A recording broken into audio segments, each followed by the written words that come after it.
All right, so maybe a little translation. Moisson Montreal, Montreal Food Bank, basically. It's the equivalent. It's going to be, I'll talk about mostly one of our projects that we did. It's going to be a little bit more hands-on, I guess, giving you an idea of different, how do we deal with food waste completely at Montreal Food Bank, and how we put together programs to recover the food and redistribute it back to the community. So that's pretty much the presentation. All right, so let's discuss. So we are the largest food bank in the country. We have 250 local agencies who come to Moisson Montreal every week. I'm going to go through this quite fast because I want to get through it. 146,000 people every month. We have an increase. I would, you know, the stats are there, but maybe the one that's the one that's changing a lot is the 12% employment income. That's on the increase every year. So I don't know if that's the reality here in Toronto, but for us in Montreal, that's you know, every year it's going up. So that means that you have families with revenue that are going for food aid, which means that you know, they're working, but the expenses are going higher than their, you know, than their salaries are. So that's pretty. So that's where it, and also the 65 years and older. That's another one also that is going up. So this year we are redistributing 15,000 tons of foodstuff. So is 99% food recovery. So that, and about $90 million worth of food. So 15,000 tons, it's quite a bit. If you like it better in kilos or in pounds, it's 15 million kilos or something like around 40 million pounds of food that is redistributed to the local agencies. We also have a we also serve as a hub for the province. So there are 18 other smaller food banks in the province that also receive food that are coming from Moisson Montreal. So we have like a double mission there, a local one and a provincial one. So we have food banks, food services, collective kitchens, cooking workshops, low-cost groceries. It's a variety of different type of agencies that will receive the foodstuffs. So we've talked about this, 30 to 40% food waste. Operational efficiency, we have a 71% growth in volumes. The main thing with what we do is that we have between 65 and 70% of what we recover is fresh goods or frozen goods. So, which is a bit different than what people are used to hear about food banks. The idea that a lot of people have is that food banks are mainly dealing with dry goods, but there are food banks that they're dealing with fresh goods. Here in Toronto, I believe, well, Second Harvest is an example of an organization that, you know, deals with fresh goods a lot more. So we have all those volumes. What it did is that obviously if you're dealing with fresh goods that are at end of life, there's a greater possibility of food waste. So we had that problem with the growth, and we were able to reduce the food waste from 30 to 5%. So 95% of what we recover is given back to the community. We put in recycling programs, you know, composting programs, or different type of programs that were helping us also, and a lot in our operations. So everything that has to do with you know, moving the food faster.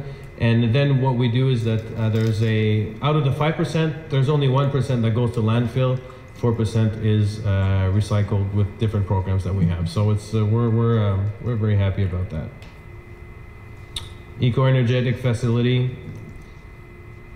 All right, let's get into it. I'll talk to you guys about the food recovery program in the supermarkets that we did in the last few years, because it is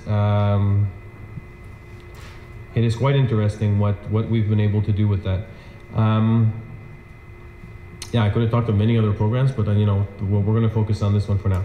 So we started this in October 2013. We've been able to recover around 1,000 tons of food in the supermarkets since.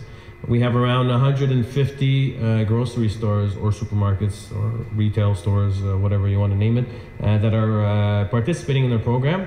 Out of that, what's interesting is that we have 500 tons of meat that were recovered. So that's what I'm going to talk about. How we had to innovate to be able to go get those products, because there was a lot of resistance from the supermarkets to be able to give us those products. The others, the fruits and vegetables, anything else, that was fine, you know. But when it came down to the meats, we were that's where it was harder. But on the other hand, we had less than 1% of what we could give back to the community that was meat. It was the #1 priority that the agencies were telling us they needed. So we had to find a way to get those products. So maybe a little bit of numbers for information. Like I said, 150 supermarkets. We have over 120 partner agencies. Now, this program started in Montreal. Now it's going provincial-wide, so we're coordinating with the other food banks to have this program across the province. So the 150 supermarkets are not only in Montreal, they're in the greater Montreal area, but they're also now in the outskirts and in other cities in the province. Cost us $230,000 to launch the program, so we had R&D going on for at least a year and a half, testing with a couple of supermarkets and testing how we do it. And so we did that, and we put in a training program in the supermarkets. We did that along the way. We did a pilot project at the beginning, and we realized that if the employees in the stores do not know why they're doing what they're doing, the volumes weren't there. So there had to be a knowledge of where the food stuff was going, what's the program, a buy-in that had to be there also. So we developed a training program, and since the volumes have doubled basically in the stores. So that's right now the operation of this program is about $700,000 a year. For 150 supermarkets. We get, on an average, 2 tons of food per store per month. So 2,000 kilograms per store per month. So that's the average of what we were able to recover in the stores. Obviously, some stores are smaller, and you know, volumes are smaller, others are bigger. But the volumes are around there, and close to between 40 and 50%, depending, is meat.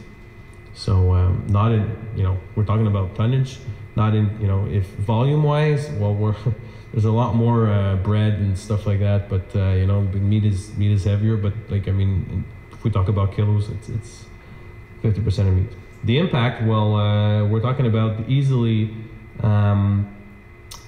roughly 60,000 meals a week that we're able to provide to the local agencies with that program. So there has been a major impact for the agencies. Where are we going? The growth. By next year, we're expecting over 200 supermarkets, 850 tons of meat, and 2.2 thousand tons of total products that will be recovered in the supermarkets in Quebec.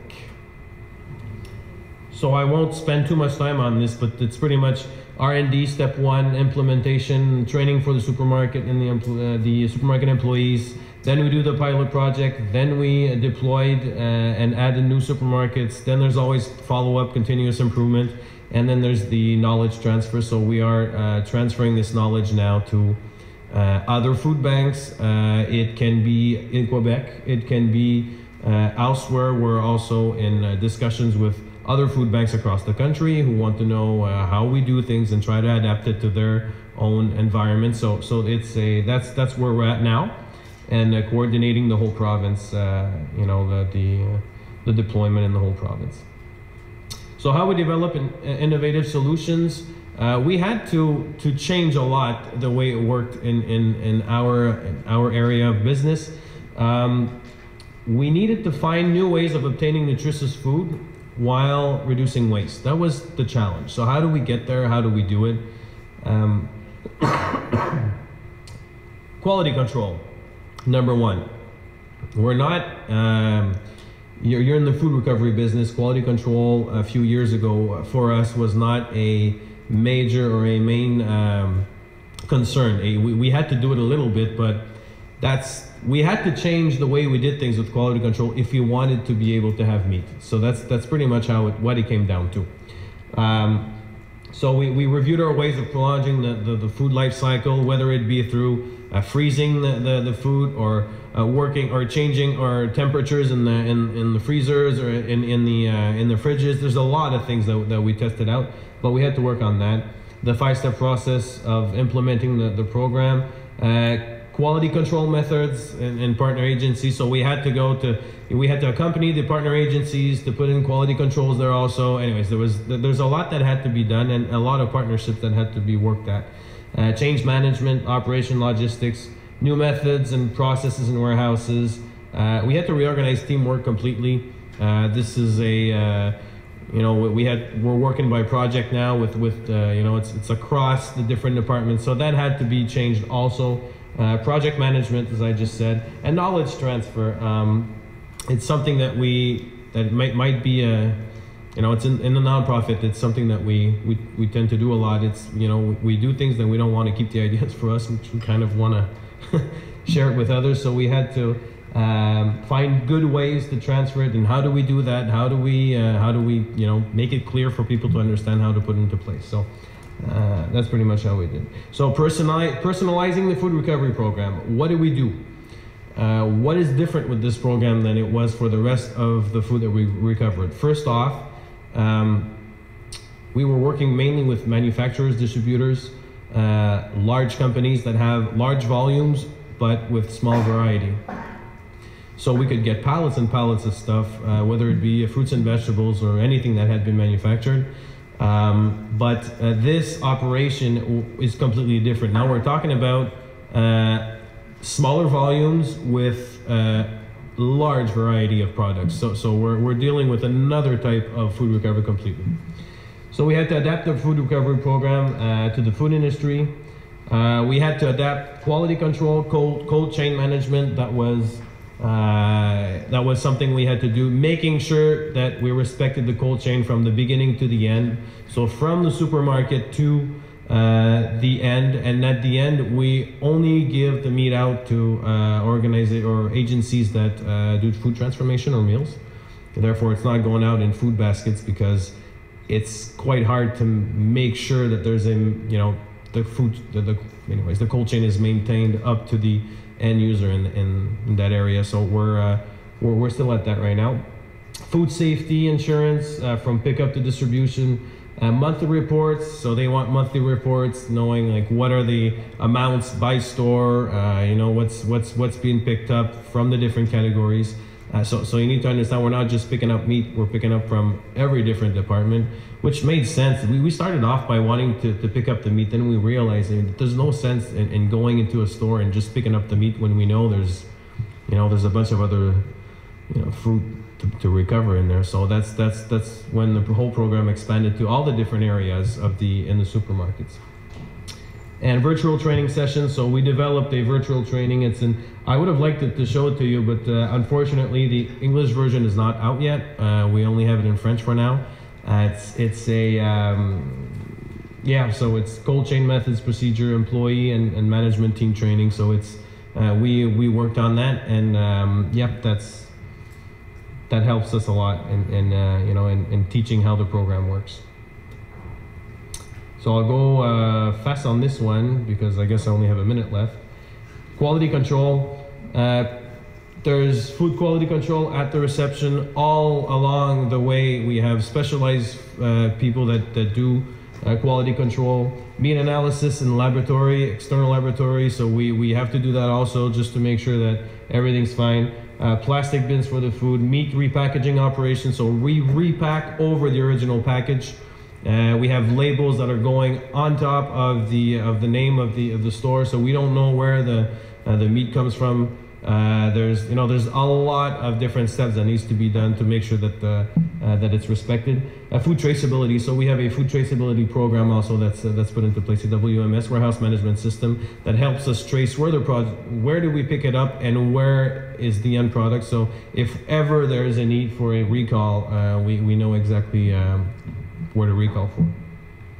Cold chain, I spoke a bit earlier. So those were all the different elements that we had to look in to put this program into place. So every time we work at a project, we look at these 4 different things: carbon footprint, water footprint, ecological, nitrogen. So how can we make sure that we reduce it? It doesn't make any sense for us to go out and, you know, get 1 or 2 boxes of, you know, fruits and vegetables if I have 25 trucks on the road, you know, sending CO2 everywhere. We need to take things into balance and make sure that all these elements are respected when we put a project forward. So that's how we looked at it for this one. You know, making sure that we respected all these 4 elements, and that we were looking at it at a, you know, global scale, or anyways, that not just focused on the end purpose of the project. So I'll end with this quickly. CO2 emissions, 8,000 cars.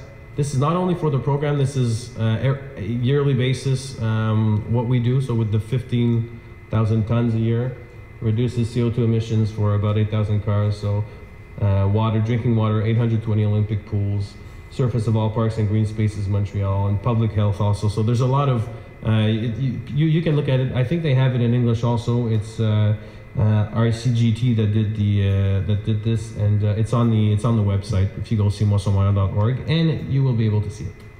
Thank you very much.